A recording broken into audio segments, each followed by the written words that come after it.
আসসালামু আলাইকুম। প্রিয় দর্শক, এইটা আজকের যেই দিনে বসে আপনাদের সাথে সরাসরি কথা বলছি, এটা আমাদের জন্য অনেক আ সফলতার একটা দিন। কিন্তু সার্বিকভাবে এই জাতি হিসাবে বাংলাদেশ সেনাবাহিনীর ইতিহাসে একটা কলঙ্কজনক অধ্যায়ে আমরা প্রবেশ করলাম।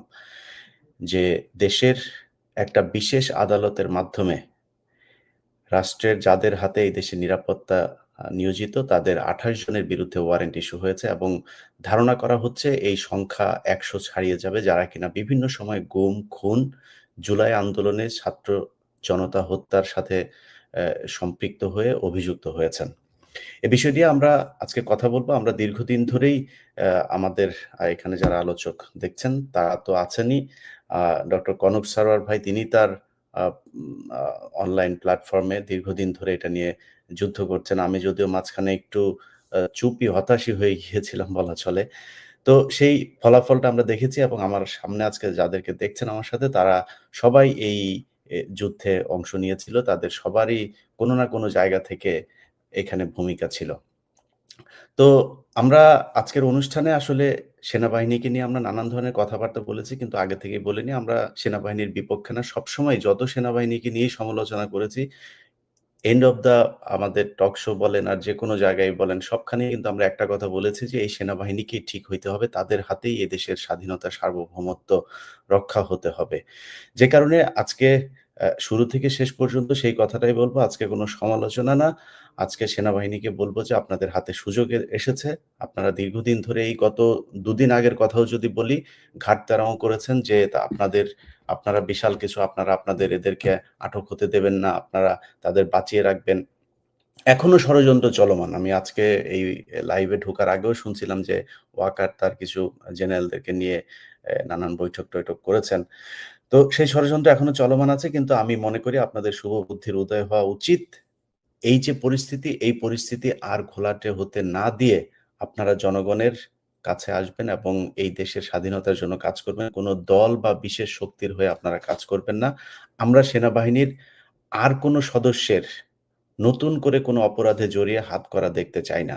যারা অপরাধী আছে তাদেরকে খুব ভালোই আইনশৃঙ্খলা বাহিনীর হাতে তুলে দেবেন। এটা নিয়ে কোনো ধরনের নয়-ছয় করা, কোনো নাটক করার চেষ্টা করবেন না। সেই নাটক করলে কি হয় সেটা আপনারা দেখেছেন। আমরা এই ঘটনার সাথে যারা আছি তাদের মধ্যে সবচাইতে বেশি থেকে কাজ করেছেন, একেবারেই কাছাকাছি থেকে কাজ করেছেন। আমি সবার আগে যদি বলি আমাদের কর্নেল হাসিনুর আ কর্নেল হাসিনুর ভাই আমার অনেক পরিশ্রম করেছেন, অনেক অ্যা ঝুঁকি আপনার উপর দিয়ে গিয়েছে।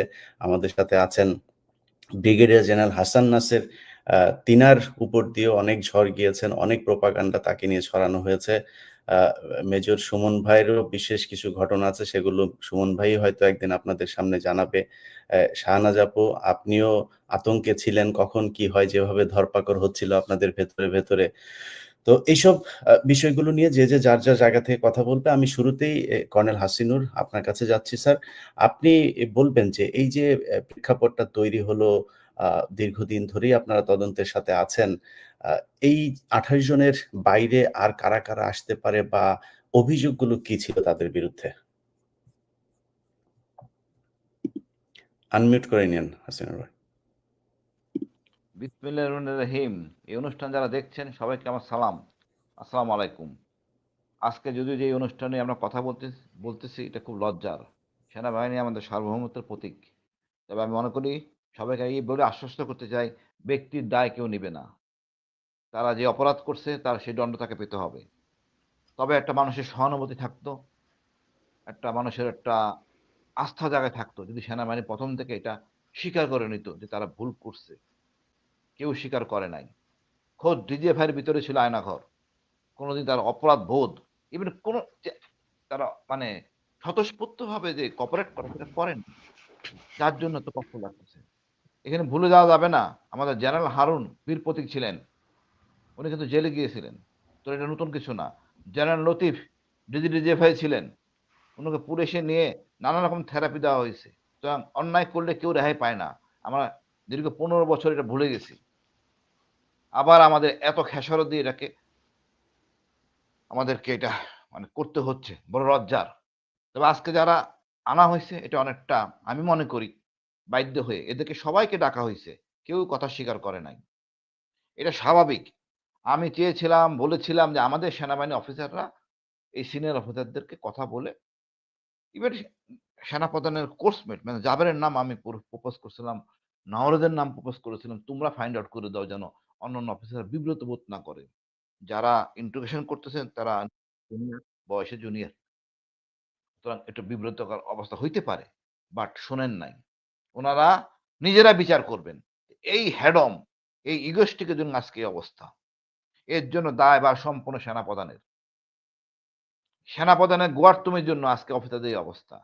এখন হলো কি একটা লোক যে অপারেশন করে ধরছে, টর্চার করছে, তার গুরুত্ব একরকম। আর একটা লোক পূর্বে থেকে সে ক্যারি ফরওয়ার্ড করতেছে, তার গুরুত্ব একরকম।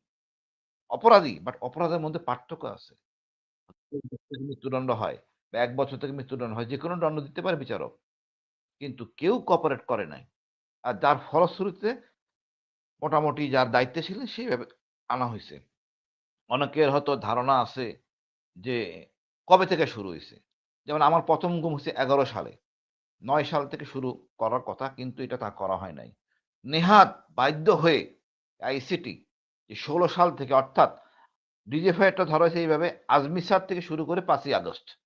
এখানে কারা ডিজি ছিলেন, কারা সিটিআইবি ছিলেন তাদেরকে আনা হয়েছে আজমি স্যারেরটা। এটা ডিজিএফআই। আর ওইখানে হলো গিয়ে আরমান ভাই থেকে শুরু করে ৫ই আগস্ট পর্যন্ত কারা ছিলেন ADG RAB as well as director intelligence. এই সব মিলে এইটা। এর বাইরে আছে ডিজি র‍্যাব এবং আছে আমাদের ডিজিএফআই। এখন কথা হইলো এই অপকর্মগুলো করছে ডিজিএফআই। এই ৫ জন ডিজিএফআই এই কাজগুলি করছেন। সেনাপ্রধান এদেরকে আমি বলব সুযোগ দিছেন পলায় যাওয়ার জন্য। উনারাই তো করছেন। এখন তাদের আদেশ পালন করতে যাইয়া এই ডাইরেক্টর গুলি সরাসরি আদেশ পান নাই শেখ হাসিনা থেকে অথবা তারেক সিদ্দিকী থেকে। পেয়েছেন ডিজিএফআই আদেশের মাধ্যমে। অথবা ওই যে যারা প্রধান তাদের থেকে। আল্টিমেটলি এরা এখন কট এবং ওইগুলিকে সুন্দর নিরাপদে চলে গেছে। এই দায়িত্ব তো সেনাপ্রধানের। আজকে অনেক কিছু হয়েছে ক্যান্টনমেন্টে উচ্চবাক্য পরে তারা বুঝতে পারছেন যে ভুল হয়ে গেছে, কিছু করার নাই। সবাই কেউ আইনের বাইরে না। প্রেসিডেন্ট আইনের বাইরে না। আমি তো বললাম জেনারেল লতিফ বিশাল লোক। অভিনীরুকে অস্ত্র দিয়েছিলেন। আপনারা যদি মনে করেন এরশাদের সময়। তাকেও যেতে হয়েছে জেলে। জেনারেল হারুন এই আওয়ামী লীগের সরকার আমলে উনাকেও জেলে যেতে হয়েছে। ৭১-২০। সুতরাং কেউ আইনের ঊর্ধ্বে না। আমরা দীর্ঘ ১৫ বছর ভুলে গেছিলাম অনেক কিছুই। তারপরে বলবো এই তদন্তে এখন কেউ মুখ খুলতেছে না। এখন এদেরকে হ্যান্ডকাপ লাগানো এবং জেলে না নিলে এরা কেউ কথা বলবেন না। এখন কথা নেওয়ার পরে এনারা কথা বলবেন। তা আমি মনে করি তারা কোঅপারেট করুক। সত্যিকারের দোষী লোক সত্যি লোকটা কে দোষী সেটা দেশবাসী জানতে চায়। এতটা দিন গেছে। দেখেন আইসিটি কোন কাজ করে না। তাদের তাদের নিশ্চিত না কি হয়ে। ধরনের অভিযোগের প্রেক্ষিতে এই ২৮ জনের বিরুদ্ধে ওয়ারেন্ট হলো? আচ্ছা আমি তো বললাম মোটা দাগে আরমান ভাইকে আটকে রাখা হয়েছে গুম। খুন এখনো আসে নাই। গুম। যেমন ইলিয়াস আলীটা এখনো আসে নাই। এরকম অনেক খুন আছে। অনেক লোক মিসিং আছে। এই সংখ্যা কত হবে আমি জানি না। মেক্সিমাম আমাদের সেনা অফিসার। পুলিশ আছে অল্প। মেক্সিমামই সেনা অফিসার। এবং ডিজিএফআইতে যারা ছিলেন দেখেন আজমি স্যার, আমি ছিলাম, মাইকেল চাকমা ছিল। ওই টাইমটা কাভার হয়ে গেছে। এখন ডিজিএফআই এর যে শুধুমাত্র সিটিআইবি কে ধরা হইছে কিন্তু। আরেকটা যে আইবি আছে যে আমাদের যারা নিছে, যার দায়িত্বে ছিলাম, তাদেরকে এখন আনা হয় নাই। এরা তো আসবে সবাই। এদের মুখ থেকে এখন বেরোবে। এরা কোন কথা বলে নাই। এবং এদের ওই ডাইরেক্টর তো নিজে কোন কাজ করে নাই। উনি উনার অধীনস্থ কাউকে বলছেন কর্নেলকে। কর্নেল আবার লেফটেন্যান্ট কর্নেল একটা কমিটি টিম ছিল। কারা ছিল? আমি তো জানতে চাই। আমাকে কে গুম করছিল? কে আমার গায়ে নির্যাতন করছিল? আমি তো জানতে চাই। এটা তো হদিমদি অপারেশন হবে না। সুতরাং এই সংখ্যা যে কত দাঁড়াবে আমি জানি না। আর যদি আপনি বিচার ১৮ বছর ক্রস করলে আপনি বিচার পেতে বাধ্য। মাপ পাবেন না। কিন্তু সৈনিকেরটা আমি ধরলে তো ভাই আমি জানি না কত হবে আল্লাহ রক্ষা করুক। বাট দেখেন আমাদের আওয়ামী লীগের নেত্রী মায়ার যে 7 মার্ডার ওখানে কিন্তু সৈনিক ছাড় পায় নাই। ক্ষমতায় থাকার পরে আওয়ামী লীগ সরকার ক্ষমতায় থাকা পরেও সেই সৈনিকরা ছাড় পায় নাই নারায়ণগঞ্জের ঘটনায়। আর এখানে যদি সৈনিক টান দেওয়া হয় আমি জানি এটা কত বড় যাবে। তারপর আমি শুনতেছিলাম হুমা খান ওনারা কিছু একটা কনসিডার করা হবে। কতটুকু? হয়তো সৈনিক মাপ দিলাম, বাট অফিসার তো মাপ দেওয়ার কোনো অবকাশ নাই। তাদের অনুশোচনা বোধ ছিল অনেক। একটা লোক যদি মানে আর্মি থেকে যদি অনুশোচনা বোধ করত যে না ভুল হয়ে গেছে, আমরা যতটুকু পারি, কোন কোঅপারেট করে নাই। হবে না, এটা হবে না, সে হবে না। আপনি বিশ্বাস করতে পারবেন না, এদের মাথা উঁচু স্বভাব। মানে কতটা মানে বিরক্তকর মানে এরা কাকে থ্রেট করে নাই? এরা কাকে থ্রেট করে নাই? আতঙ্কে থাকতো লোকজন। আমাকে প্রায় রিং তো, "ভাই ঠিক আছে নাকি ক্যান্টনমেন্ট? ঠিক আছে নাকি ক্যান্টনমেন্ট?" আজকে না হলে ৫০ জন রিং করছে। ক্যান্টনমেন্টের কি অবস্থা? বুঝেন কি আতঙ্কে? তো আপনারা এগুলি করলেন। একের পর এক ভুল করে যাচ্ছেন। আপনি দিলেন বিডিআর ঘটনায় ফুল স্টপ।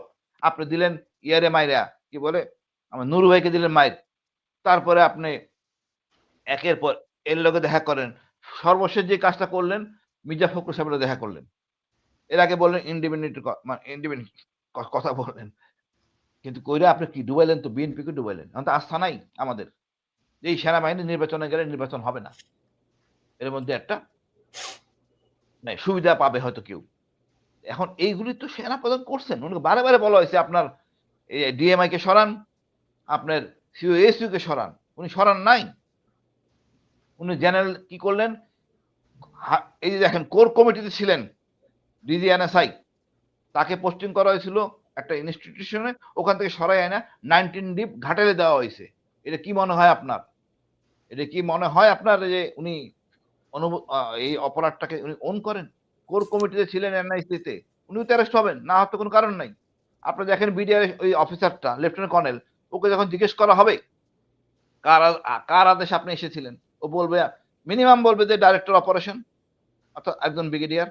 ডাইরেক্টর অপারেশন ধরলে কে বলবে? কে ডিজি বিডিআর। আপনি খালি দেখেন ইলিয়াস ভাই কত আসবে। আমরা এরকম চোখ বন্ধ করে কাজ করলে তো হবে না। আপনারা যা হুম, বলছে তাই করছেন। খেয়াল ছিল না? ইলিয়াস ভাই একটু খালি একটা কথা বলি, মনে করেন না।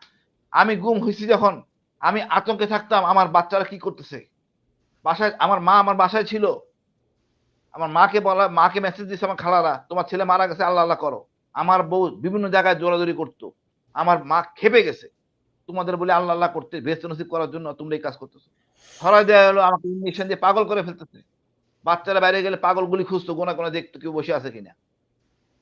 আমি যে ভালো খাবারগুলি খাইতাম কেউ খাইতে পারে নাই। এই অনুশোচনা বোধ বলছি আমি অনেক জায়গায়।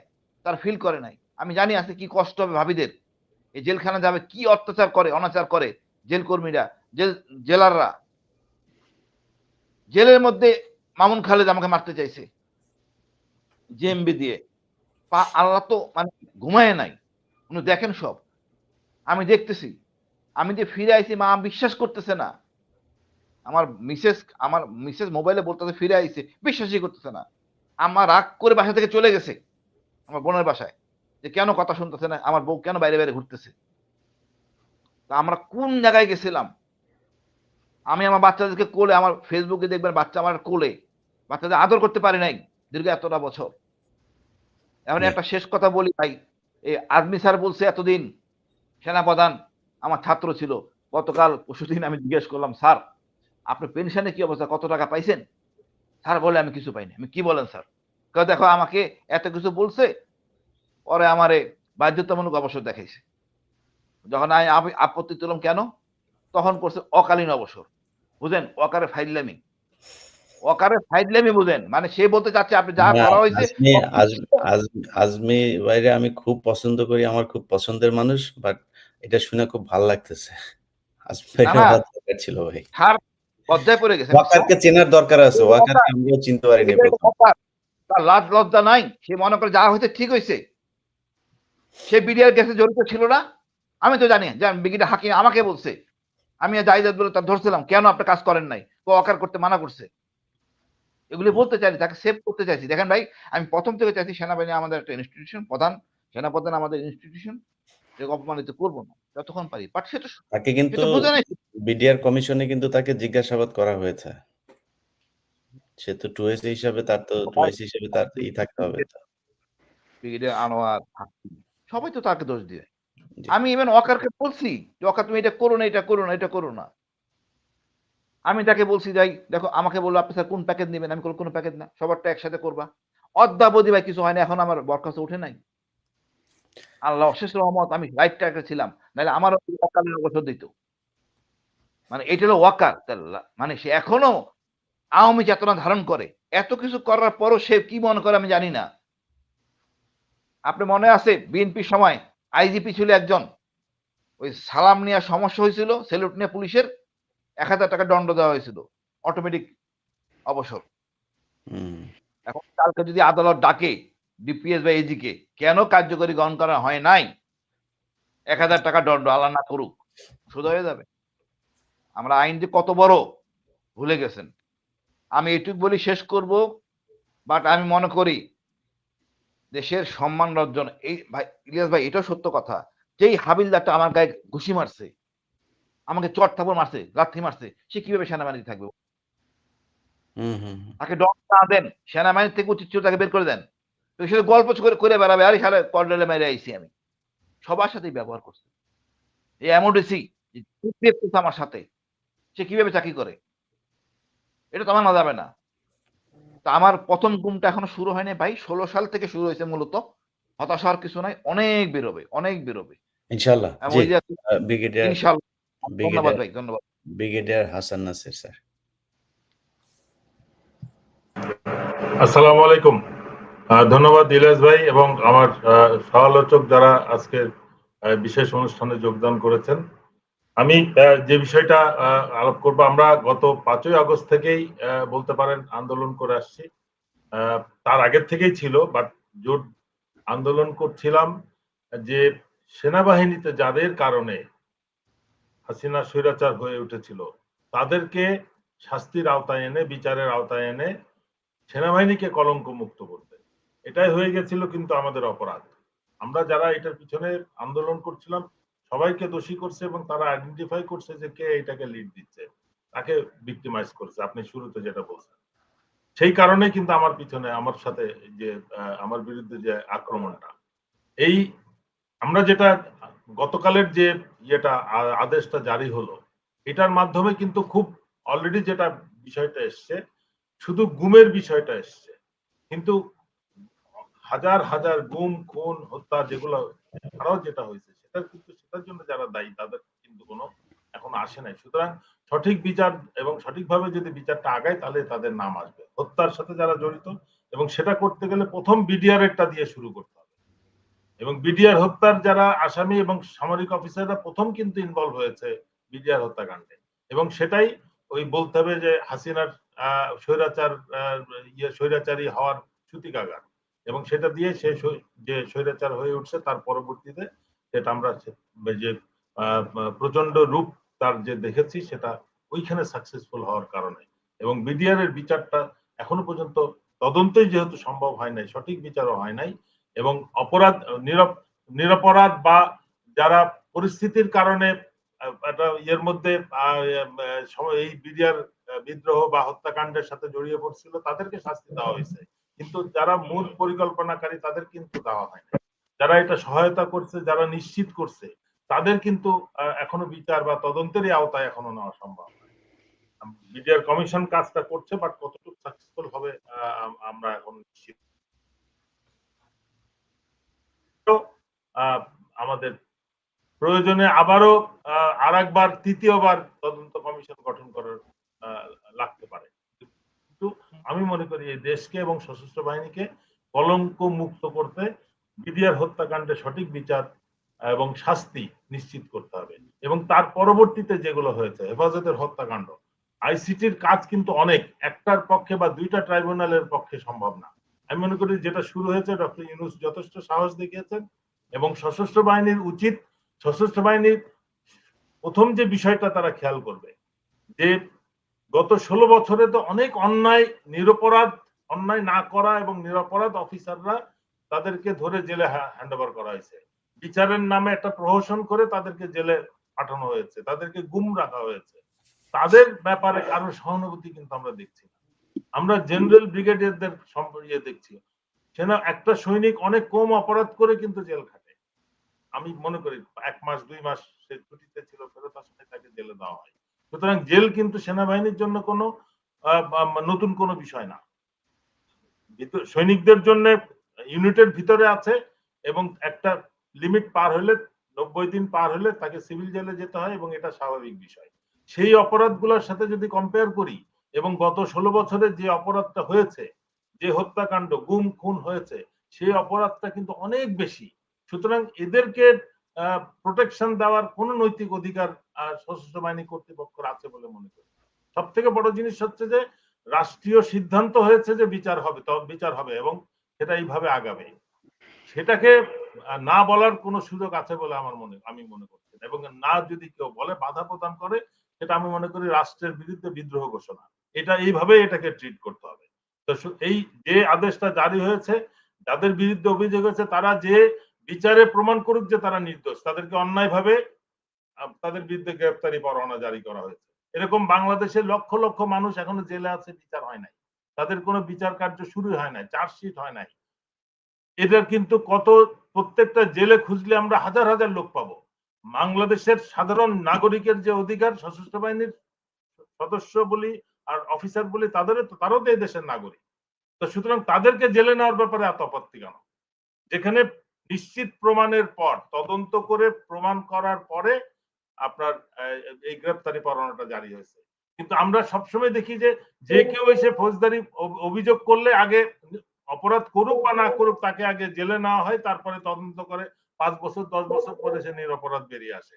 কিন্তু এই 10 বছর 5 বছর বা 1 বছর যে টাইমটা সে জেলে গেল, তার এবং তার পরিবারের যে ক্ষয়ক্ষতি হলো, এই বিষয়টা কিন্তু আমরা কখনো দেশের সাধারণ নাগরিকদের এই কষ্টটা কিন্তু আমরা কখনো হিসাবে নেই না। এখন যেহেতু মিনিস্টার, মানে মন্ত্রী, সচিব, জেনারেলসদেরকে জেলে যাওয়ার প্রয়োজন উঠেছে, এখন আমরা তাদেরকে প্রিয়জন ভানে উঠলে আমাদের দেখলে কষ্ট লাগছে। বাকিরা দেশের নাগরিক না? ছোট ছোট অপরাধে এখন অনেক জেলে আছে। পকেট মার, ছিনতাইকারী, পেটের অপরাধে যারা অপরাধ করে, তাদের তো প্রয়োজনে, তাদের তাগিদে, তাদেরকে আমরা কাজ দিতে পারি নাই, তাদের পরিবারের ভরণ পোষণে তাদের সুযোগ নাই, তারা চুরি করছে, ছিনতাই করছে, তারা ছোট ছোট অপরাধ করছে, এদেরকে আমরা জেলে দিচ্ছি। জেল ভরে গেছে কিন্তু আমি মনে করি যে আমাদের জেলখানার সিস্টেমটা পাল্টায় ফেলা উচিত, সব ভিআইপি প্রিজন বানানো উচিত। আর যারা পেটের দায়ে মানে মানে বাধ্য হয়ে যারা জেল খাটে, মানে চুরি করে বা অপরাধ করে, তাদের জন্য কারেকশন সেন্টার করা উচিত। তাদেরকে একটা কারেকশন সেন্টারে নিয়ে তাদেরকে কর্মসংস্থানের ব্যবস্থা করা উচিত। তারা যাতে অপরাধ না করে সে ব্যাপারে তাদেরকে শিক্ষা দেওয়া উচিত, যাতে বেরিয়ে এসে তারা একটা মানে প্রশিক্ষিত জনবল হিসেবে তারা ফেরত আসতে পারে। কিন্তু যার 100 কোটি টাকা আছে, সে 1000 কোটি টাকা বানাচ্ছে, সে হচ্ছে রিয়েল ক্রিমিনাল।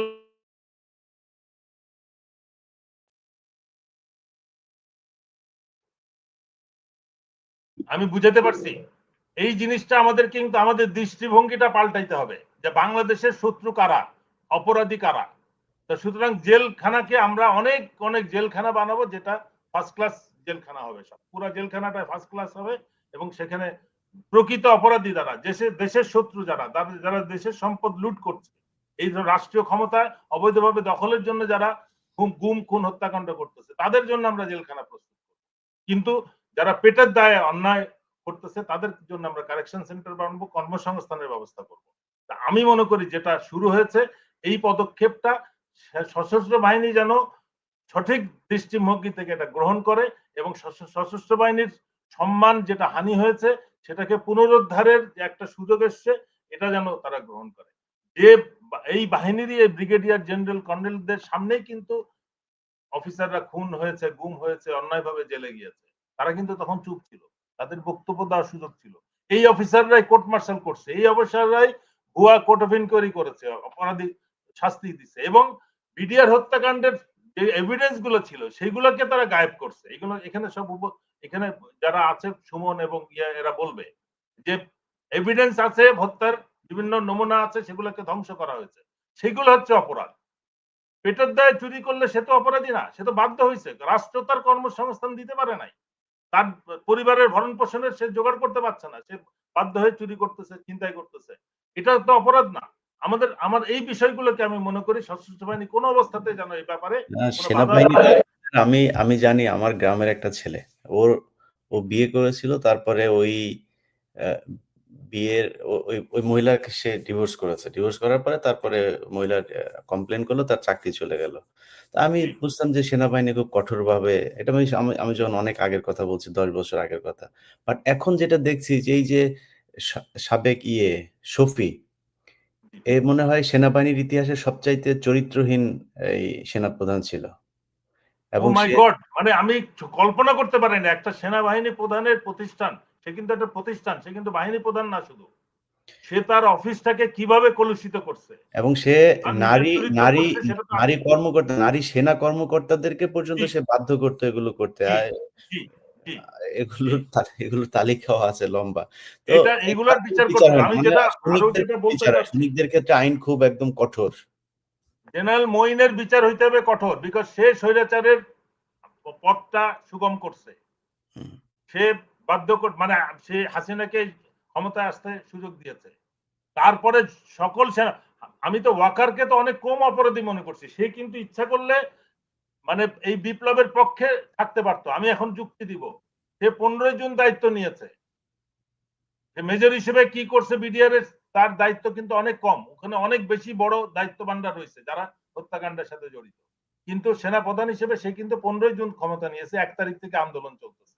তা অন্যান্য সেনাবাহিনী যারা প্রধান ছিল তারা প্রথম হচ্ছে আওয়ামী লীগের একেবারে খাস বান্দা হইতে হবে, সেই ক্লিয়ারেন্সের পরে তারা ভারতের ক্লিয়ারেন্স পেয়েছে, হুম, তারপরে তারা চাকরি করছে এবং তারা এই আওয়ামী লীগ এবং ভারতের চাহিদা পূরণ করে 3 বছর চাকরি করে তারা সসম্মানে বাড়ি ফেরত গেছে এবং সুযোগ নিছে। তারপরে অনেক রকম সুযোগ সুবিধা তারা নিয়েছে, চাকরি থাকতে নিয়েছে। আজিজ বলি, শফি বলি, তাদের চেয়ারটাকে চরমভাবে অপব্যবহার করছে। এদের এখনো পর্যন্ত তো কোনো হিসাবে নেওয়া হয় নাই। এদেরকে হিসাবে নিয়ে সেনা সশস্ত্র বাহিনীকে কলঙ্ক মুক্ত করতে হবে। এই জিনিসগুলো আমাদেরকে নিশ্চিত করতে হবে এবং প্রকৃত অপরাধী যারা, দোষী যারা, তাদেরকে শাস্তির আওতায় নিতে হবে এবং যাদের প্রতি অপরাধ করা হয়েছে তাদেরকেও সুবিচার দিতে হবে যারা এই সমস্ত অপরাধে জড়িত। জি স্যার, জি, ধন্যবাদ থ্যাংক ইউ। স্যার। আ ক্যাপ্টেন শাহনাজ, আপনার যদি তাড়া না থাকে তাহলে আরো পরে বলবো। আর যদি আপনার বাচ্চাদের তাড়া থাকে তাইলে বলতে ইলিয়াস পারেন। ভাই, জি, ইলিয়াস ভাই, জি, ১ মিনিট দেখেন, এই যে একটা কমিশন আমাদের প্রমোশনের দ্বারা আমরা ক্ষতিগ্রস্ত। হুম, সেনাপ্রধান কত বড় সাহস! যেন হাফিজের মতো একটা উপদেষ্টা তার আদেশে ভায়োলেট করছে। রাষ্ট্রের সর্ব মানে পর্যায়ের উপর থেকে চিঠি প্রজ্ঞাপন। যে ফিজিক্যালি বলছে না জয়েন করার জন্য। আপনি কয়টা মাফ করবেন? এবং আচ্ছা, সে আপনি আপনারে এম আরেকটা এ কোয়েশ্চেন করি হাসিম ভাই। সেটা হচ্ছে যে ধরেন আপনাদের সেনা আইন অনুযায়ী আপনি সার্ভিসে থাকা অনুযায়ী কি আপনাকে আমরা গ্রেপ্তার করে আনতে পারবো? মানে সিভিল পুলিশ গ্রেপ্তার করতে পারবে? পারবে। সেটা হলো গিয়া আর্মি, দেখলাম ওই ৪ টা ধারা আছে, ৫ টা ধারা আছে। এই আইন বিচার করবে সিভিল। আর্মি করতে পারে না। তখন কি করে সেনাবাহিনী? তাকে অবসর বরখাস্ত করে ফেলে। তারপর হ্যান্ডওভার করে।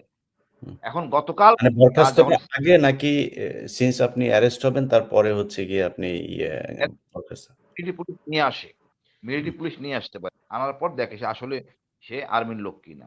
তখন হুম, পিএস ডাইরেক্টর কি করে? তাকে আর্মি থেকে অবসর পাঠায় দেয়। সত্যিকারের জেনুইন হইলে। জেনুইন আচ্ছা, হয় সাধারণত। হুম, এখন দেখেন গতকাল স্বাক্ষর হইছে। ওই সময় থেকে এরা কিন্তু আর পদবিতে থাকতে পারবে না নতুন আইনে। হুম, এখন কথা হইলো, আপনি যে এত মানে আমার রেজাকুল হায়দার মৃত্যুদণ্ড ছিল। কেউ তো কান্দে নাই। তার পরিবারে একটা খোঁজ পর্যন্ত নেয় নাই। তার জমি-টমি সব আটকায় দিছিল। মেজর রেজাকুল হায়দার। এত দয়া হুম। দেখার কিছু নাই।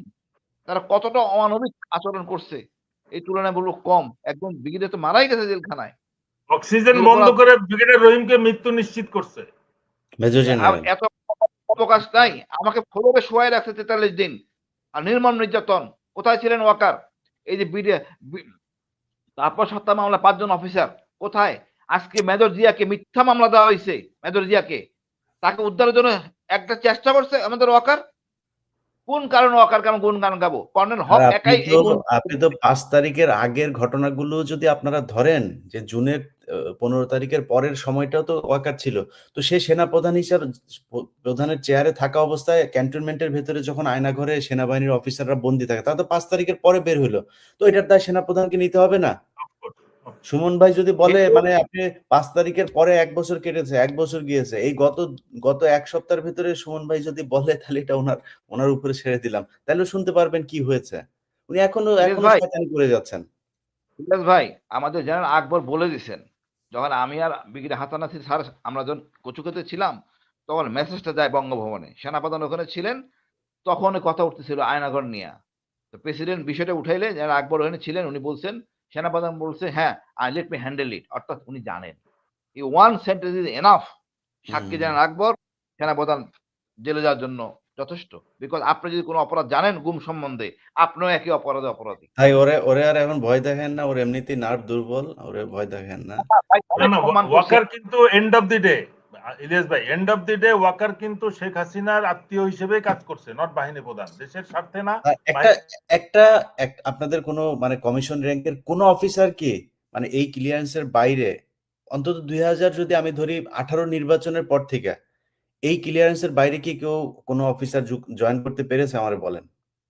সেখানে সেনাপ্রধান তারে তো একদম পুরো কিডনি-টিডনি সব চেক করে যে ওর আওয়ামী লীগের কোনো কিছু আছে কিনা দেখে তারপরে তাকে দিয়েছে।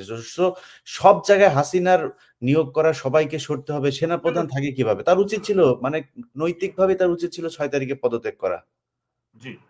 হ্যাঁ। যাক ক্যাপ্টেন শাহনাজ। আসসালামু আলাইকুম।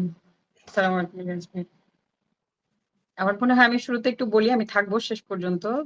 তো আম আপনার আপনি আপনি প্রশ্ন থাকলে দিয়ে তাইলে শুরু করতে পারেন আপনি বা আমার থাকলে আপনি থাকলে তাইলে আপনি পরেই বলেন। আমরা আমাদের এই সুমন ভাইয়ের কাছে যাওয়ার আগে আমাদের সিনিয়র একজন আছেন।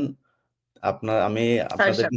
আমি আপনাদেরকে জিজ্ঞেস করেছিলাম যে কলিমুল্লাহ স্যারকে চিনেন কিনা? আপনারা চিনেনও না তাকে এত আগের। তো স্যার আপনি আপনি বলেন কি অবস্থা? কি জি, জি, দেখছেন? বলুন। আপনার রেখে যাওয়া সেই সেনাবাহিনীর সাথে এখনকার সেনাবাহিনীর পার্থক্য কি দেখছেন?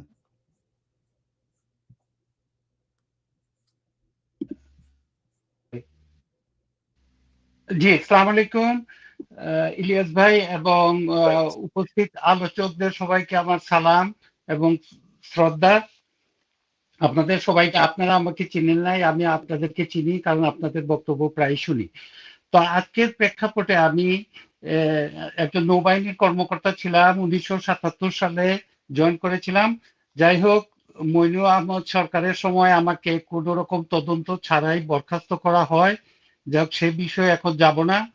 এবং আমি এটার কোনো বিচারও চাই নাই, কারণ আমি মনে করি অন্যায়ভাবে যারা যেহেতু নৌবাহিনী আমাকে বরখাস্ত করেছে, নৌবাহিনীর এই দায়িত্ব হবে তাদের এ অন্যায়ের সংশোধন করা। এই জন্য আমি কোনো উদ্যোগ নিতে রাজি না। যাই হোক, আজকের প্রেক্ষাপটে আমি এটা বলতে চাই যে দ্বিতীয় বিশ্বযুদ্ধের পর যে নুরেমবার্গ ট্রায়াল হয়েছিল, তারপর থেকে এটা একটা প্রতিষ্ঠিত সত্য ইন্টারন্যাশনাল ল ওয়ারে যে কোনো অন্যায় কাজের জন্য সশস্ত্র বাহিনী, সেনাবাহিনী, নৌবাহিনী, বিমান বাহিনী, যে কোনো সশস্ত্র বাহিনী বা প্যারামিলিটারি কোনো অফিসার বা সদস্যের, সে যদি কোনো অন্যায় বেআইনি কাজ করে, তাহলে সেটার জন্য কমান্ড বা অথরিটির অর্ডার কোনো ডিফেন্স হয় না। কারণ সবাই শপথ নেয় to carry out lawful orders, মানে আইনসঙ্গত আদেশগুলোই মানতে সশস্ত্র বাহিনীর সদস্যরা বাধ্য। কাজে যে কোনো সশস্ত্র বাহিনীর সদস্য যখন গুম, খুন বা অন্যান্য অপরাধমূলক কর্মকাণ্ডে যারা জড়িত হয়েছে, তারা বাংলাদেশের সশস্ত্র বাহিনীর আইনে এবং আন্তর্জাতিক আইনেও তারা বিচারের সম্মুখীন হতে হয় এবং তারা অপরাধ প্রমাণ সাপেক্ষে শাস্তিযোগ্য। কাজে এটা সশস্ত্র বাহিনীর সকল অফিসারদেরই জানার কথা, কাজে এ ব্যাপারে কোনো সংশয় নাই। আর দ্বিতীয়ত আমি যেটা বলতে চাই যে অত্যন্ত সম্মানের সাথে বলতে চাই যে আমি হেডিং এ দেখছি সেনাবাহিনীর হাতে হাত করা দায়কার, বা ইলিয়াস ভাই প্রথম দিকে একটা বলেছেন সেনাবাহিনীর হয়তো আজকে একটা কালো অধ্যায়। আমি বলতে চাই আজকে সেনাবাহিনীর বা সশস্ত্র বাহিনীর একটা সুবর্ণ সুযোগ বা স্বর্ণ যুগের সূচনা। কারণ এটা প্রতিষ্ঠিত হতে যাচ্ছে যে বাংলাদেশের সশস্ত্র বাহিনী আইনের মধ্য দিয়ে চলবে এবং সশস্ত্র বাহিনীর যে সদস্যরা, সে যে র্যাঙ্কের হোক, যে পর্যায়ের হোক, যারা অপরাধমূলক কর্মকাণ্ডের সাথে জড়িত, ইলিয়াস ভাই প্রশ্ন করেছিলেন, কর্নেল হাসিনুর রহমান সঠিক উত্তর দিয়েছেন, তাদেরকে সিভিল আইন প্রয়োগকারী সংস্থা গ্রেফতার করে সশস্ত্র বাহিনীকে জানায়, তারপর সশস্ত্র বাহিনী তাদেরকে চাকরিচ্যুত করে হ্যান্ড ওভার করে দেয়। কাজেই এটা নতুন কিছু নয়, এবং এই কথাটা উল্লেখ করা হয়েছে যে তাপসের ঘটনায় অনেক ক্ষেত্রেই নিরপরাধ সশস্ত্র বাহিনী অফিসারদেরকে বিচারের এবং জেলের সম্মুখীন করা হয়েছে। এখন বরং বর্তমান পরিস্থিতিতে আন্তর্জাতিক অপরাধ ট্রাইব্যুনালে যে বিচার হচ্ছে, এটা আন্তর্জাতিক মানসম্পন্ন একটা বিচার প্রক্রিয়া শুরু হয়েছে, এবং আমাদের সকলের উচিত, সশস্ত্র বাহিনীর সব সদস্যের উচিত এই বিচার প্রক্রিয়ার উপর পূর্ণ আস্থা রাখা, এবং সশস্ত্র বাহিনী এজ এন অর্গানাইজেশন উচিত এই আন্তর্জাতিক অপরাধ ট্রাইব্যুনালের সাথে সহযোগিতা করা। কারণ অপরাধী ব্যক্তিদের, এবং এরা জাস্ট অভিযোগ না, আন্তর্জাতিক অপরাধ ট্রাইব্যুনালের প্রসিকিউশন টিম তাদের তদন্ত শেষে প্রিমা ফাসি অপরাধ প্রমাণিত হওয়া সাপেক্ষেই মাননীয় আদালত তাদের বিরুদ্ধে গ্রেফতারি পরোয়ানা জারি করেছেন। সুতরাং সশস্ত্র বাহিনীর উচিত, এবং আমি দৃঢ়ভাবে বিশ্বাস করি তারা সেটাই করবেন, কারণ বাংলাদেশের সশস্ত্র বাহিনী জাতিসংঘ কর্মকাণ্ডের সাথে জড়িত। আমরা অত্যন্ত গৌরবান্বিত যে আমরা আন্তর্জাতিক নিয়ম কানুন আইন মেনে চলতে অঙ্গীকারবদ্ধ। কাজেই এই সমস্ত অফিসার যাদের বিরুদ্ধে গ্রেফতারি পরোয়ানা জারি হয়েছে বা ভবিষ্যতে আরো যাদের বিরুদ্ধে হবে, তাদেরকে আন্তর্জাতিক অপরাধ ট্রাইব্যুনালে তুলে দেওয়া হবে, এবং তারা সুবিচার পাবে। অপরাধ সাপেক্ষে, অপরাধ প্রমাণ সাপেক্ষে তাদের শাস্তি হবে, এবং এই তাদের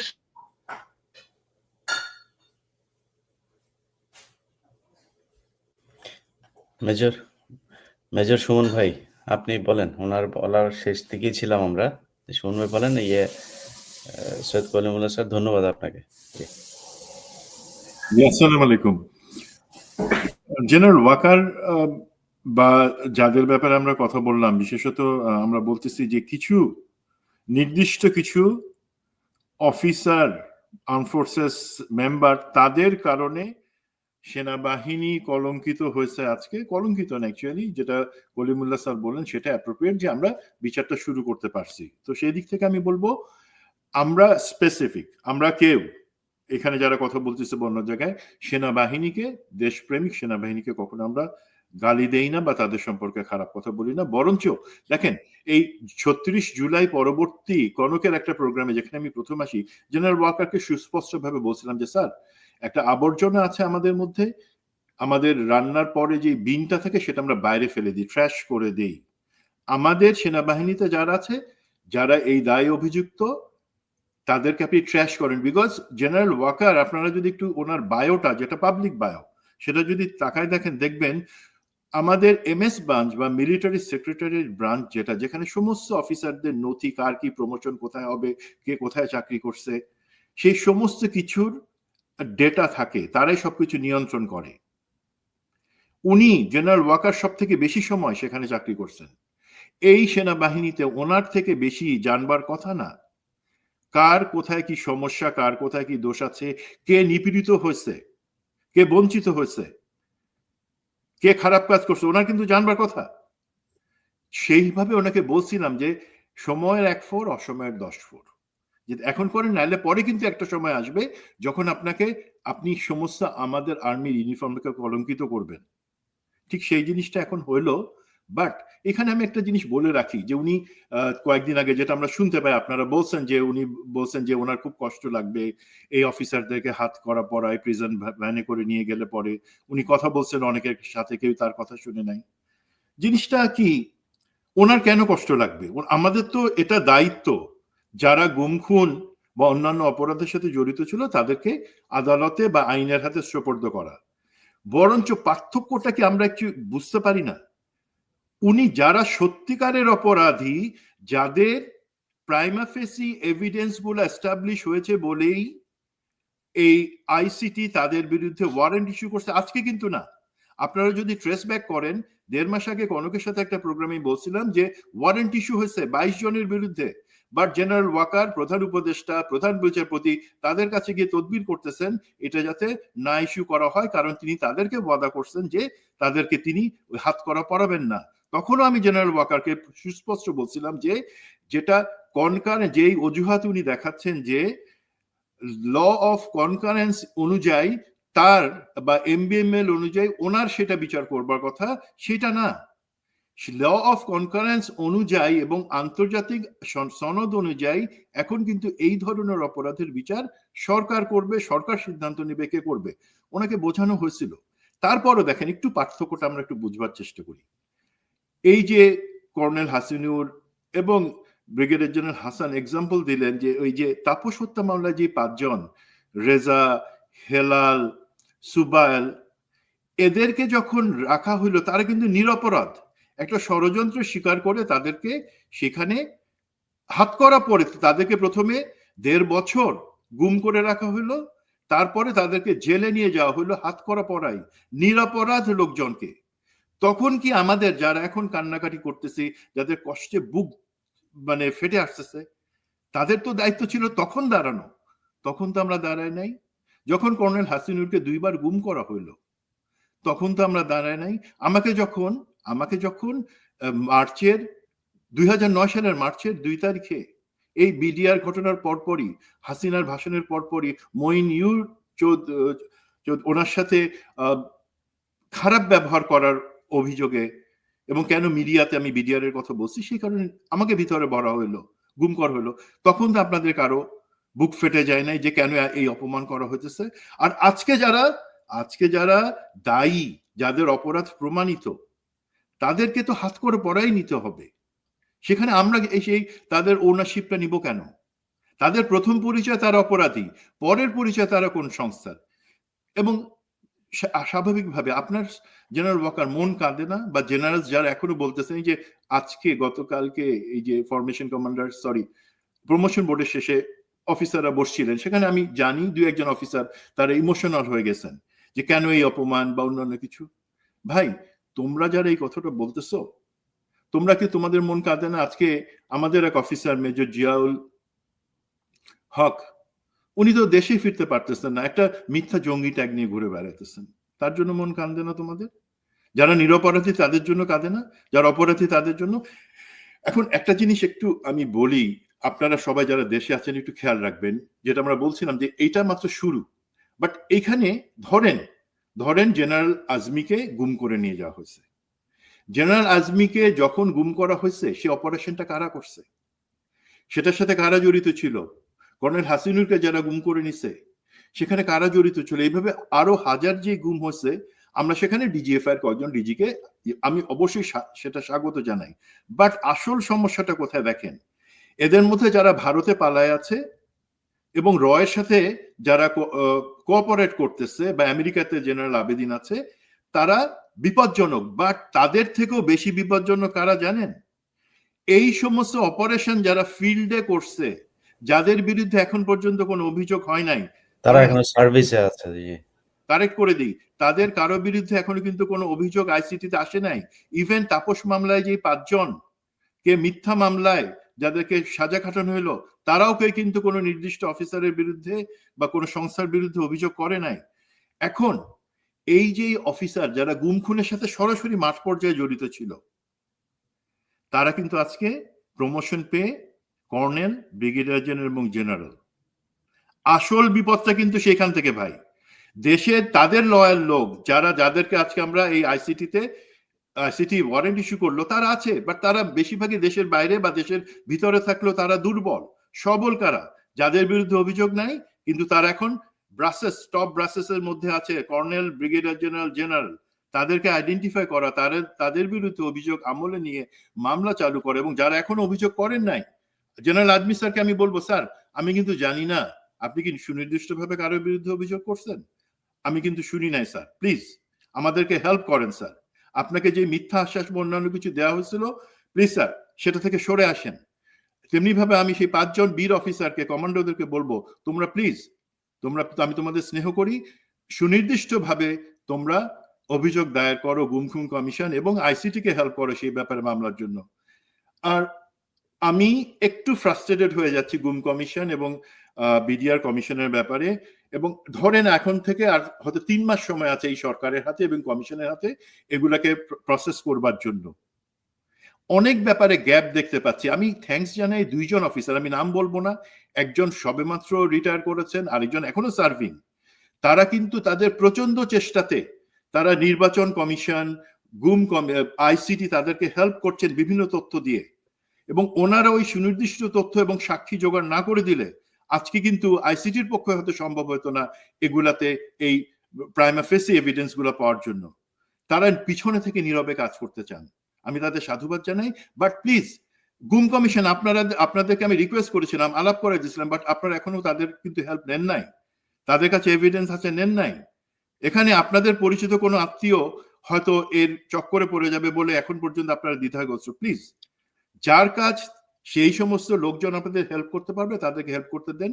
একটা শেষ জিনিস, একটু কর্নেল হাসিন যে বক্তব্যটা দিয়েছেন রেদওয়ানের ব্যাপারে আমি সম্পূর্ণ একমত, এবং সেখানে আরো লোকজন ইনভলভ আছে। তো এইটাতে আমি একটু ডিপার ডিগ করার এবং আইসিটির কাছে বা অন্যান্য কমিশনের কাছে বিজিবির পক্ষ থেকে কি আসছিল সেটা জেনে যেটা বুঝতে পারছি, রেদওয়ান বা এই ধরনের অফিসার যারা শোম্যান টাইপের নিজেদের হিরো দেখাইতে চায়, খেয়াল করেন এই রেদওয়ান কিন্তু 9 বছর প্রধানমন্ত্রী শেখ হাসিনা পতিতা হাসিনার সাথে চাকরি করছে, 6 বছর এসএসএফ এ চাকরি করছে। তার কিন্তু বিজিবির ইনস্ট্রাকশনটা আমি দেখছি যে ছিল কোনো লেথাল অস্ত্র ব্যবহার করা যাবে না, কোনো গুলি করা যাবে না, ফাঁকা গুলিও করতে হইলে সেটা অফিসার লেভেলে করবে। আমি দেখছি সে করছে কি, তার যে বিজিবির আদেশ এখানে তাকে উস্কাইছিল কে, এই এমএসপিএম, আমি আপনাদেরকে একদম প্রমাণ সহ বলতেছি, এমএসপিএম মেজর জেনারেল কবির আহমেদ যে ছিল এখন আইসিটির ওয়ারেন্টের আন্ডারে, স্যার তখন ডিজিএসএসএফ কে ছিল স্যার হাসিন স্যার, তখনকার ডিজিএসএস, এবং খাগড়াছড়ির region commander brigadier general Sajed যে হচ্ছে আওয়ামী এমপি গিনির ভাই, এরা ফোন করে তারা বলছে এই রেদওয়ানকে বলছে, আমি দরকার হলে আপনাদেরকে প্রমাণ দিব, এরা ফোন করে রেদওয়ানকে বলছে যে কি হইতেছে, তোমার ডিজি হচ্ছে কোনো কাজ করতে জানে না, কোনো কিছু করতে জানে না, ওরে কোনো ভরসা নাই, ডিজির কথা শুনবা না, আমাদের কথা শুনো, এইখানে সব মেরে সাফ করো। রেদওয়ানের কাছে এই ধরনের ইনস্ট্রাকশন তারা ওভার ফোনে, এই দেখেন এমএসপিএম কবির, ডিজিএসএসএফ তৎকালীন এবং খাগড়াছড়ির বিজিবির রিজিয়ন কমান্ডার সাজেদ, তারা ফোনে দিয়ে কিন্তু সেখানে সেই গুলিগুলো করায় আমাদের নিরীহ নিরস্ত্র আন্দোলনকারীদের মারছে। তো আমাদেরকে যেতে হবে কি কেস স্পেসিফিক, অর্গানাইজেশন অবশ্যই আছে, অর্গানাইজেশনের মধ্যে অ্যাকচুয়াল কালপ্রিট কারা তাদেরকে বের করে আনতে হবে, এমন আরো আছে রেদওয়ানের মতন। তো সেই জিনিসগুলা প্লিজ আমরা আশা করি, আমি ভরসা রাখতে চাই কমিশন এবং আইসিটির উপরে, বাট দিন শেষে আমরা সেনাবাহিনীকে বলবো, ইলিয়াস, আমি, ব্রিগেডিয়ার জেনারেল নাসির বা কর্নেল হাসিন, আমরা কেউ আর্মিকে গালি দেওয়ার জন্য নেই, আমরাই তো ইউনিফর্ম পরা ছিলাম, আমাদের কাছেও তো খারাপ লাগতেছে, বাট আপনারা আমাদেরকে সহযোগিতা করেন প্লিজ। কালপ্রিটদের বাঁচানোর জন্য জেনারেল ওয়াকার যে ভুল চেষ্টা করছিলেন, সেই ভুল চেষ্টার রাস্তায় আপনারা হাঁটবেন না। জেনারেল ওয়াকার এখনো সময় আছে, আমরা আপনাকে সাপোর্ট করতে চাই যদি আপনি বিপ্লবের চেতনাটাকে সাপোর্ট করেন এবং সরকারের কথা মতো চলেন। ধন্যবাদ। ক্যাপ্টেন শাহনাজ, ছুটি নেই। জি জি হাসিন ভাই, থ্যাংক ইউ সময় দেওয়ার জন্য স্যার। ক্যাপ্টেন শাহনাজ, আপনি বিডিআর পিলখানা হত্যাকাণ্ডের পর প্রথম কর্মকর্তা যিনি কিনা চরমভাবে এটার প্রতিবাদ করেছিলেন, এবং ভারতীয় যেই বাহিনী এখানে যুক্ত হয়েছিলেন সেটার প্রমাণ সহ আপনি হাজির হয়েছিলেন। দীর্ঘদিন আপনার ভেতরে অনেক ক্ষোভ ছিল, আজকে সেটা কিছুটা প্রশমিত হলো কিনা? হ্যাঁ, ধন্যবাদ ইলিয়াস ভাই। একটা কথা বলতে চাই যে এখানে কিন্তু আমরা অনেককে কমন দেখতে পাচ্ছি, অর্থাৎ খুন গুমের সাথে জড়িত যে সকল অফিসারদেরকে এখন আইসিটি অভিযুক্ত করেছে, এদের অনেকেই সে সময় বিডিআর ঘটনার সময় কর্মরত ছিল, এবং আমাদের জানা মতে ওনাদের প্রত্যক্ষ এবং পরোক্ষ সহযোগিতা ছিল। সুতরাং এই যে বিচারহীনতার এই যে কালচার সেনাবাহিনীতে, এটা কিন্তু বিডিআর থেকেই এর গোড়াপত্তন হয়, এবং সেখান থেকে আস্তে আস্তে সেনাবাহিনীকে পলিটিসাইজ করা, এবং ডিজিএফ এর কতিপয় অফিসার তারা মনে করতেন যে কাউকে, দেশের যে কাউকে তারা তুলে নিয়ে আসতে পারেন। তারা এইভাবে কথা বলতেন যে আমরা হচ্ছি প্রধানমন্ত্রীর সাথে 1-to-1। আমি আমারই এক কোর্সমেট, ডিজিএফ এর কোর্সমেটের মুখের কথা বলছি যে তারা 1-to-1 ছিলেন, মানে তারা এর মাঝখানে কাউকে হিসাবে ধরতেন না, এবং তারা মনে করতেন যে কাউকে তুলে আনা বা খুন করে ফেলা তাদের রাষ্ট্রীয় অধিকার। আপনি অন্য এক দেশের মানুষকেই একমাত্র ওয়ার জোনে মারতে পারবেন। বাংলাদেশের কাউকে আপনাকে ধরে আনতে হলে অবশ্যই প্রসিডিউরের ভিতর দিয়ে যেতে হবে। আপনি মামলা করেন, উনি জাজ বলুক ওনার কি হবে, হ্যাঁ? আপনারা যে এই যে অমানবিক অপরাধগুলো করেছেন সেগুলা তো আসলে মেনে নেওয়া যায় না। তো আমি আশা করব যে এই যে বিচারহীনতার যে সংস্কৃতি এবং যে কলঙ্ক আমাদের গায়ে লেগেছিল সেনাবাহিনীর হাতে, আজকে থেকে সেটা থেকে আমরা মুক্ত হতে যাচ্ছি। মোটেও আমাদের মানে আমার কাছে এই প্রথম মনে হচ্ছে যে I am proud again for my army. কারণ আমি একটা কথা বলি, আমার মনে হয় অনেক সিনিয়র জেনারেলদের এটা মনে নাও থাকতে পারে, যেহেতু আমি ক্যাপ্টেন এবং অনেক পরে বের হয়েছি। আমি বিএম এর আমার নিজের একটা এই কথা মনে করতে পারি, সেটা হচ্ছে যে আমরা যখন থার্ড টার্মে, তখন আমাদের ফাইনাল টার্মার মানে আপনার যারা ছিলেন আর কি, মানে খুব ভালো তাদের ক্যারিয়ার ছিল সামনে, ওনারা সিএসইউ বিএসইউ এই ধরনের লেভেলে ছিলেন।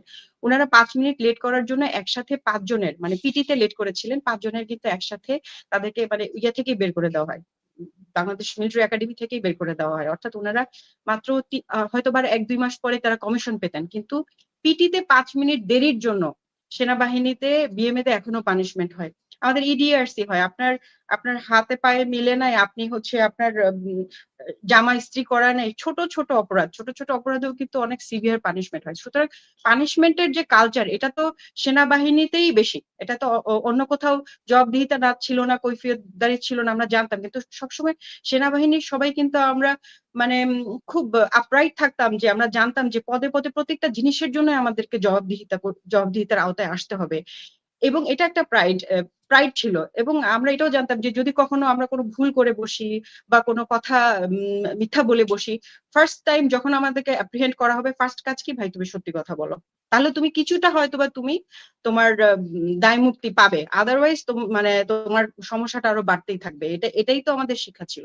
আমি ইভেন অফিসার হয়ে যাওয়ার পরে, লেফটেন্যান্ট হয়ে যাওয়ার পরে একটা ঘটনা মনে করতে পারি। আমি তখন কোয়ার্টার মাস্টার ছিলাম। আমি আমার যে উইন্টার কালেক্টিভ এক্সারসাইজের যে সৈন্যরা খাবার নিয়ে যাবে, সেই খাবার মানে ওরা কি প্যাকের সাথে করে নিয়ে যাবে নাকি আগে গাড়িতে চলে যাবে, এই অর্ডারটা সঠিকভাবে দিতে পারিনি। আমি মনে করি আমি দিয়েছিলাম, আমার পরে যে ওয়াইসি ছিল সে হয়তো বা এটা কারেক্টলি করতে পারেনি। তো খাবারটা ওদের পথের মধ্যে ওদের সাথে ছিল না। যখন আমরা পথে নামলাম, অফিসাররা যখন খাবার জন্য নামলো, তখন আমরা আবিষ্কার করলাম যে আমার সোলজারদের সাথে খাবার নেই। সেই জন্য আমার সিও কমান্ডিং অফিসার কি করলেন, আমাকে 22 কিলোমিটার সৈনিকদের সাথে হাঁটালেন, যে তুমিও না খেয়ে ওদের সাথে হাঁটবে এবং এটাই তোমার পানিশমেন্ট। আমার একটুও খারাপ লাগেনি। আমার প্রতি ওই 22টা কিলোমিটার আমি যে হেঁটেছিলাম, আমার শুধু এটাই খারাপ লেগেছে যে আমি কিভাবে এই ভুলটা করলাম। এবং এই স্যার অবশ্য এটাকে আপার ইয়েতে উনি হয়তো আমাকে রে দিয়ে দিতে পারতেন। আমার কমান্ডিং অফিসার, উনি পরে মেজর জেনারেল হয়েছিলেন। স্যারের সাথে এখনো খুব ভালো ইয়ে হয় এবং আমি প্রাউড ফিল করি, স্যারের সাথে সেদিন ছবিও তুললাম কমান্ডিং অফিসারের সাথে। প্রাউড ফিল করি যে আমরা যখন কোনো ভুল করেছি, কোথাও ভুলের জায়গায় দাঁড়িয়েছি, আপনারা আমাদেরকে বলেছেন যে কিভাবে রাইট কাজটা করতে হবে, এবং এটাকে আমরা স্পোর্টিংলি নিয়েছি। সেনাবাহিনী থেকে পানিশমেন্ট তো স্পোর্টিংলি নিতে হবে, কারণ খুব বেশি হয়, মানে খুব বেশি সে শাস্তি দেওয়া হয়। আপনি একটু ঠাস করে জগটা রাখলেন, আপনার কাঁটা চামচের শব্দ বেশি হলো, তাহলেও কিন্তু বিএমএ তে আপনার রুম থেকে বের করে পানিশমেন্ট দিয়ে আবার নিয়ে বসানো হয়। এটা তো খুবই নর্মাল।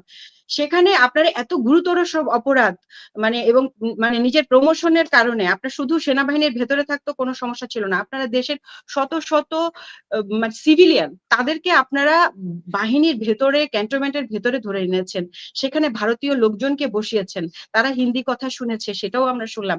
তারপরে আপনারা কি করলেন, আপনারা বলতে পারতেন যে না আমরা অর্ডারে করেছি, হাসিনার অর্ডার করেছেন, আপনারা চুরি করেছেন, তাদের কাছ থেকে ফোন নিয়েছেন। অনেক আপনারা এরকম অনেক জবানবন্দিতে শুনবেন যে আইফোনটা নিয়ে গেছে, ফোন করে জিজ্ঞেস করেছে আপনার অ্যাকাউন্টে কত টাকা আছে, টাকা ট্রান্সফার করছেন। আপনি এটা কার আদেশে করলেন? আমি ধরে নিলাম আপনারা সেনাবাহিনীর ভেতরে ছিলেন, হাসিনার আদেশে আপনাদেরকে এসব কাজ করতে হয়েছে। আপনারা কোন হিসাবে 1000 কোটি টাকা জড়ো করলেন নিজেদের অ্যাকাউন্টে? একটা সাধারণ সিভিলিয়ানকে তুলে এনে তার 3টা ফোন রেখে দিলেন, তার 3টা ল্যাপটপ রেখে দিলেন। এগুলো তো চোর ছেচরের কাজ।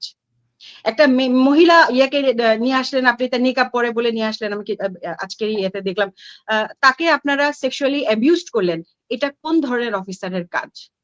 এগুলো ক্ষমার অযোগ্য। যেখানে 5 মিনিট পিটিতে লেট করা ক্ষমার অযোগ্য, সেজন্য সেনাবাহিনী থেকে বের হয়ে যেতে হয়, সেই সেনাবাহিনী আমরা ফেরত চাই।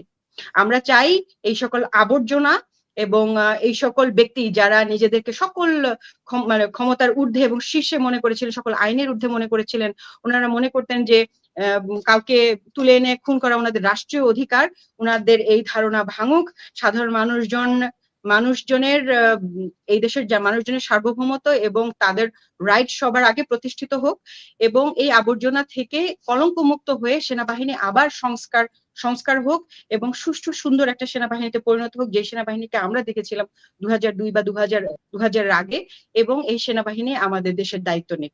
আমি মনে করি না যে আজকে আমাদের জন্য একটা কলঙ্কজনক দিন, বরং কলঙ্ক মুক্তির, দায় মুক্তির দিন। ধন্যবাদ। আমাদের সাথে সব শেষ যিনি কথা বলবেন, ক্যাপ্টেন অবসরপ্রাপ্ত নাসির উদ্দিন ভাই। স্যার, আপনাকে স্বাগত জানাচ্ছি আমাদের সাথে। অনেক ধন্যবাদ স্যার। আমি একটু ভূমিকা দিয়ে নিই স্যার। স্যারের সাথে আমার কথা হয় না প্রায় 1 বছর হয়ে গেছে বোধহয়। আমি রাগ করে স্যারের ফোন রিসিভ করি না, এটার একটা কারণটা বলে নেই, ভূমিকাটা দিয়ে নেই। 1 বছর পরে আজকে আমি ওনাকে টেক্সট করেছি যে স্যার আমাদের লিঙ্ক দিলাম, দিয়ে বললাম sir you may get in.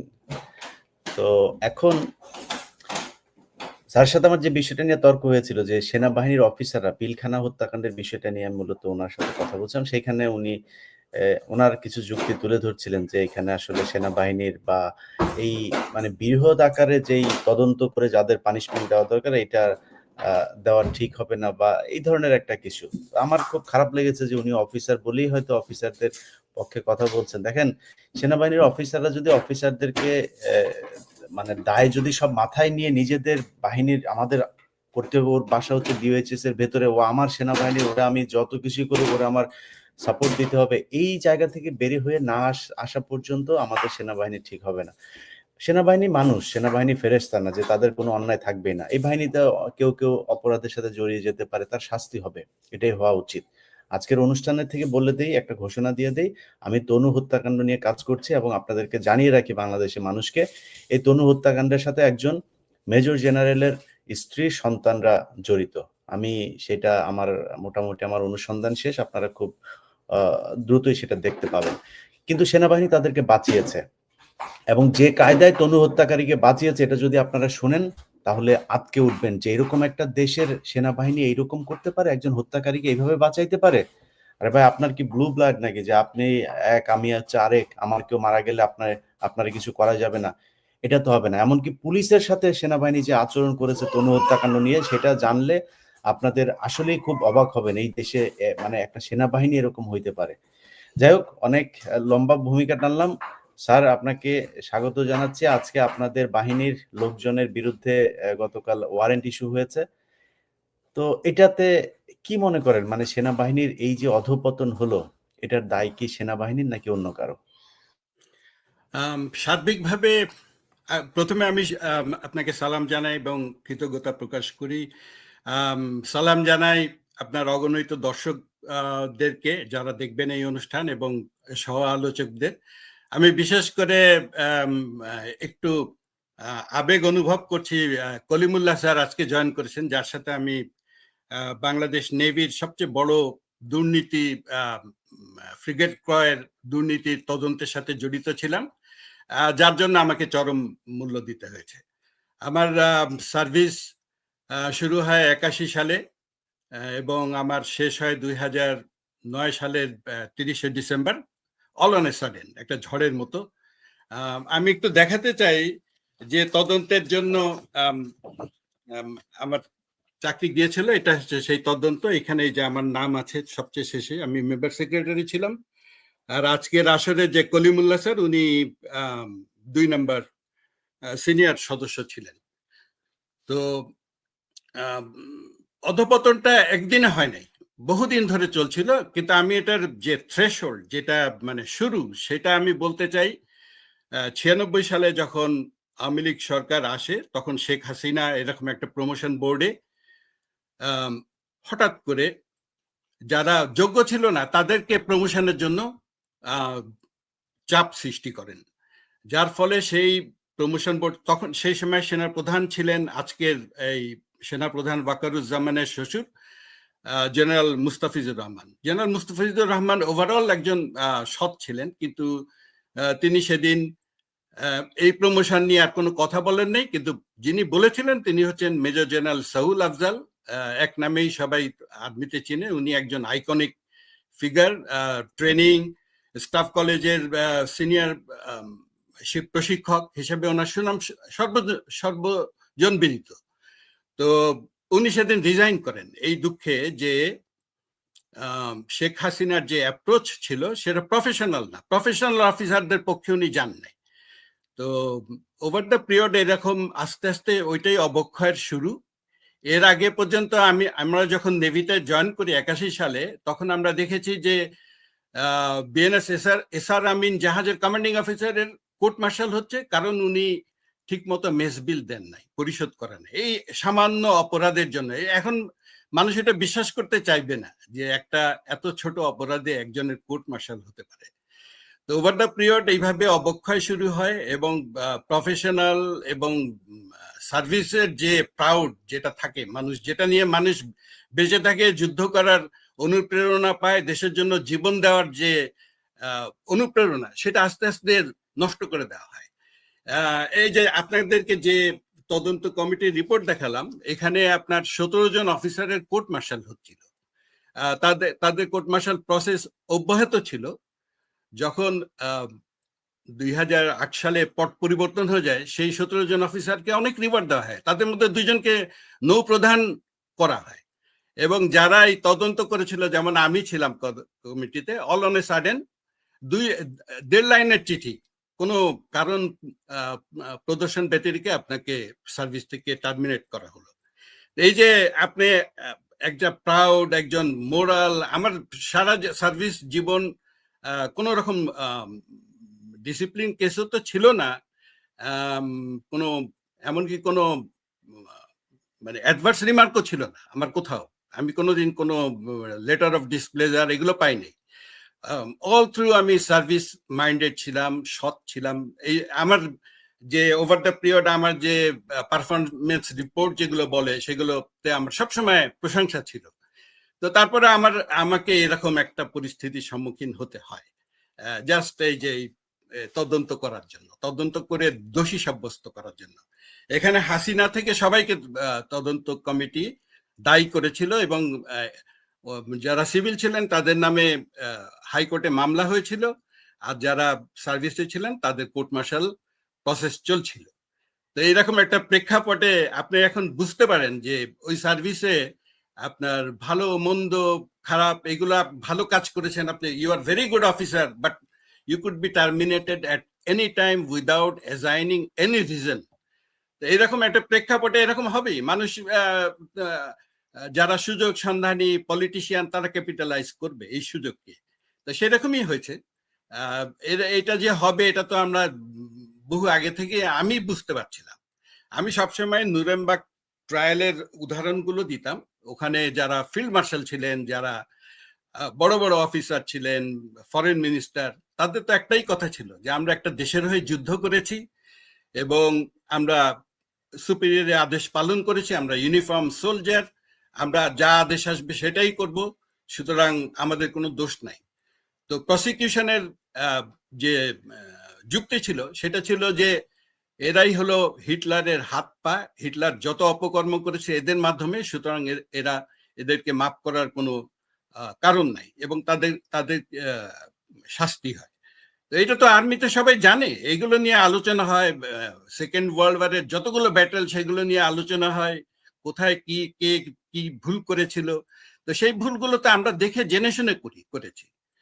তো এইটাই হচ্ছে আমার বক্তব্য। এবং এরপরে এই যে আমরা যে বিচার চাইলাম সেটার আর কোনো সুরাহা হলো না, ওটা ওইভাবেই পড়ে থাকলো। এবং জেনারেল ওয়াকার বাংলাদেশ ইউএন মিশনে গিয়ে এত ভালো কাজ করে, কিন্তু দেশের যে তারা নিরাপত্তা কোন রকম ঠিক করতে পারলো না। এটার কারণ কি? এটার কারণ হচ্ছে ওইভাবে ইচ্ছা করে করা হয়নি।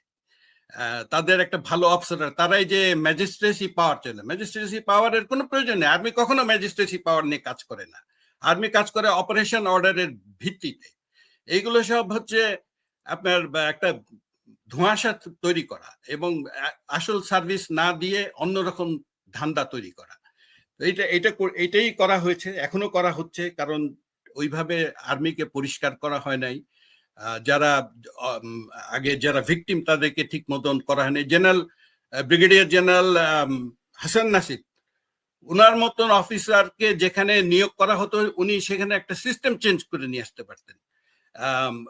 অনেক ভালো কাজ করেছেন যখন উনি পোর্টে ছিলেন, কিন্তু ওনাকে আজকে পিএনজি করা হলো। এইগুলো তো মানে আমাদের খুব খারাপ সিগন্যাল দেয়। কর্নেল হাসিনকে আমি বহু আগে থেকে চিনি। এরকম একজন সাহসী অফিসার যে হিল ট্র্যাক্স